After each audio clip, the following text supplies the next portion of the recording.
হাদিসে এরকম এসেছে, হযরত ঈসা আলাইহিস সালাম এক পথে দিয়ে যাচ্ছেন। যখন পথে দিয়ে যাচ্ছেন দেখে এক যুবক দাঁড়ায় আছে, সালাম দিল, আসসালামু আলাইকুম ইয়া ঈসা রুহুল্লাহ। সালাম দেওয়ার পরে তখন ঈসা রুহুল্লাহর কাছে বলতেছেন, ইয়া ঈসা রুহুল্লাহ, আমাকে একটু আল্লাহর কাছে দোয়া করে একটা জাররা ইশক নিয়ে দেন না, একটু প্রেম, আল্লাহর প্রেম একটা জাররা। ঈসা রুহুল্লাহ বলে, এক ফোঁটা সামলাইতে পারবা না? বলে এক ফোঁটা না হোক অর্ধেকটাই দেন, অর্ধেকটাই নিয়ে দেন। ঈসা রুহুল্লাহ হাত তুলেন, আল্লাহ এই যুবককে অর্ধেক তোমার প্রেম দান করো। সুবহানাল্লাহ, অর্ধেক জাররা, জাররারও অর্ধেক আল্লাহ দান করলেন। ঈসা রুহুল্লাহ চলে গেলেন। অনেকদিন পরে আবার যখন যাচ্ছেন চিন্তা করলেন ওই যুবককে একটু দেখে যাই। হায় হায়, খোদার কসম করে বলতেছি ওই নাজারার উপরে কোনো নাজারা নেই। পর্দা সরে গেলে খোদার কসম ওই নাজারার উপরে কোনো নাজারা নেই, ওই দৃষ্টি ওই সৌন্দর্যের উপরে কোনো সৌন্দর্য নেই। হায় আল্লাহু আকবার। যখন ঈসা রুহুল্লাহ চিন্তা করলেন ওই যুবকটার হাল দেখে যায়, কি অবস্থা তার। সবার কাছে জিজ্ঞেস করতেছে ওই যুবক কই?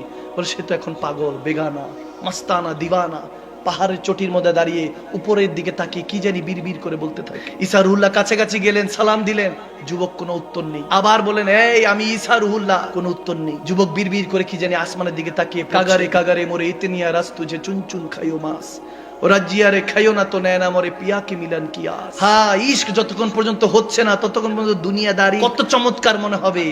যখন ইশক হয়ে যাবে তখন বান্দার আপনার কোনো খুঁত থাকবে না, বেখুদ হয়ে যাবে। গায়েব থেকে রব্বে করিম ডাক দিল, ডাক দিয়ে বলতেছে, এই ঈসা, একটা জাররার অর্ধেক প্রেম দান করেছি, এখন আর দুনিয়ার কার খবরটা থাকবে?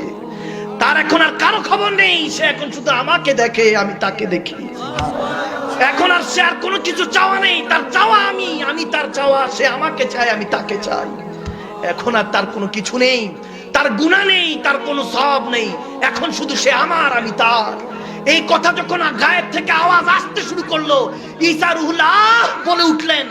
ঈসা রুহুল্লাহর আহ শুনে ওই যুবক ওখানে মধ্যে ইন্তেকাল হয়ে গেল। সুবহানাল্লাহ, রূহ চলে গেল। দেখে অবস্থান দেখে বলতেছি, ইয়া আল্লাহ, আমি কিভাবে টিকে আছি? বলে, আপনি পেগম্বর, আপনি পেগম্বরে খোদা, এই জন্য এখনো টিকে আছেন। দেখেন অর্ধেক ইশক বেহুশ হয়ে ইন্তেকাল হয়ে আল্লাহর হয়ে গেল। ওই যুবক ওই ইশক বরদাস্ত করতে পারলো না। অথচ ঈসা রুহুল্লাহ আল্লাহওয়ালা যারা হন, আল্লাহর প্রেমিক যারা হন, তারা পুরো সমুদ্র নিয়ে থেকেও দেখা যায় চুপচাপ চলতে থাকে। সেই বান্দাদের সাথে ওয়াকুনু মা সাদিকিন, তাদের সাথে সঙ্গ জ্ঞাপন করুন, তাহলে দুনিয়া আখিরাত আপনার কামিয়াব হবে। চোখ বন্ধ থাকবে কিন্তু দেখতে পারবেন, আপনি ঘুমন্ত অবস্থা থাকবেন কিন্তু চলতে পারবেন। খোদার কসম করে বলতেছি, এখানে বসে জায়গায় বসে আরশ মুআল্লা দেখার ক্ষমতা রেখেছে। আপনি এখনো বুঝেন না, বান্দার একটা ব্রেন টেকনোলজি ব্যবহার করে এক জায়গা থেকে বসে কোটি কোটি কিলোমিটার দূরে আমরা দেখতে পাই। এটা আল্লাহর হুকুম ছাড়া হয় নাই। আল্লাহ এই টেকনোলজি দ্বারাও আমাদেরকে বুঝিয়েছেন, বান্দা তুমি চাইলে কত কিছু করতে পারো, তোমার এখতিয়ারে আমি কত কিছু দিয়েছি। সজীবতা ও স্নিগ্ধতায় নিজেকে ডুবিয়ে রাখুন সব সময় ইব্রুনের প্রিমিয়াম এবং কোয়ালিটিফুল আতরের সাথে। অর্ডার করতে এখনই ভিজিট করুন www.ibrun.com।